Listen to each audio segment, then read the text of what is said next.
أعوذ بالله من الشيطان الرجيم بسم الله الرحمن الرحيم ورفعنا فوقهم الطور بميثاقهم وقلنا لهم ادخلوا الباب سجدا وقلنا لهم لا تعدوا في السبت وأخذنا منهم ميثاقا غليظا۔ اللہ تعالیٰ نے ارشاد فرمایا اور ہم نے ان لوگوں پر طور پہاڑ کو اٹھا لیا ان سے مضبوط وعدہ لینے کی وجہ سے، اور ہم نے ان سے کہا دروازے میں داخل ہو جاؤ جھک کر، اور ہم نے ان سے کہا ہفتے کے دن میں زیادتی نہ کرو، اور ہم نے ان سے لے لیا تھا بہت پکا وعدہ۔ حضرت موسیٰ علیہ السلام تورات لینے طور پہاڑ پر تشریف لے گئے، 40 دن لگ گئے ان کو، واپس تشریف لائے تو لوگوں سے کہا اس کو قبول کرو، اس کے احکام پر عمل کرو، لوگ انکار کرنے لگے۔ اللہ تعالیٰ نے طور پہاڑ کو اپنی جگہ سے اکھاڑا اور ان لوگوں کے سروں کے اوپر آ کر اس کو ٹھہرا دیا، اور اللہ نے فرمایا جو کچھ ہم نے دیا ہے اس کو لے لو، یاد کرو، عمل کرو۔ اس وقت وہ کہنے لگے ہم نے مان لیا، عہد کر لیا، ہم اس پر عمل کریں گے۔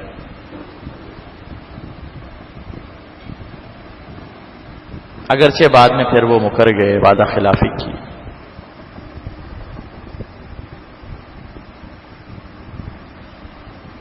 اور ہم نے ان سے کہا دروازے سے داخل ہو جاؤ جھک کر۔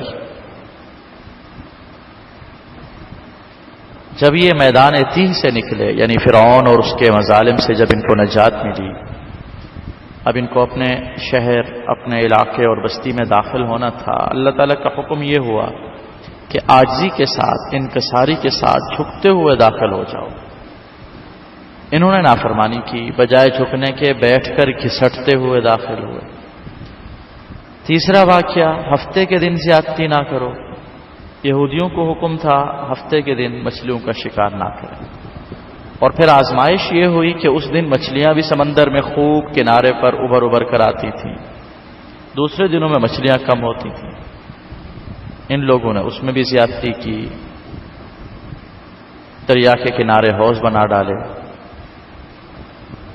ان حوضوں کو بڑی بڑی نالیوں کے ذریعے سمندر سے ملا دیا۔ جمعے کے دن شام کو وہ بند توڑ دیتے، ہفتے کے دن اس میں مچھلیاں بہاؤ کے ذریعے حوضوں میں آ جاتی، اور پھر اتوار کو نکالتے، کہتے تھے ہفتے کے دن تو ہم نے شکار نہیں کیا۔ اس طرح انہوں نے خلاف ورزی کی۔ بنی اسرائیل کی تاریخ بڑی عجیب و غریب ہے۔ اللہ تعالیٰ نے نعمتیں بھی ان کو خوب عطا فرمائیں، اپنے وقت کے سب سے افضل لوگ تھے، اپنے وقت کی سب سے اعلیٰ قوم تھی، لیکن بار بار اللہ تعالیٰ کے حکم کی خلاف ورزی کرتے کرتے پھر اللہ تعالیٰ کے عذاب آئے ان پر۔ اللہ تعالیٰ نے ان سے کئی مقامات پر پختہ وعدہ لیا، پکا وعدہ لیا کہ اللہ کا حکم مانیں گے، اطاعت کریں گے، فرما برداری کریں گے، لیکن بار بار یہ بھی وعدوں کو توڑتے رہے، زیادتی کرتے رہے، اللہ کے احکام کی خلاف ورزی کرتے رہے۔ بعض مواقع پر یہ بندر خنزیر بنائے گئے، بعض مواقع پر ان پر طاعون کی وبا پھوٹ پڑی، بعض دفعہ ان پر بجلی اور چیخ کڑکی اور یہ مر گئے۔ تو اللہ تعالیٰ کی نعمتوں کا شکر ادا کرنا لازم اور ضروری ہے۔ انسان محض اس بات سے کبھی بھی کامیاب نہیں ہو سکتا کہ جی میں افضل امت سے ہوں۔ جیسے آج ہم مسلمان اگر یہ کہیں جی میرا تعلق آپ صلی اللہ علیہ وسلم کی امت سے ہے، بس اتنا ہی کافی ہے، کوئی عمل نہ ہو، تو واضح بات ہے صرف اتنی بات تو کامیابی کے لیے کافی نہیں، کچھ کرنا پڑے گا، اعمال اچھے بنانے پڑیں گے، تب جا کر اس کا بھی فائدہ ہوگا۔ اور اگر اعمال اچھے نہ ہوئے تو محض یہ نسبتیں کام نہیں آتی،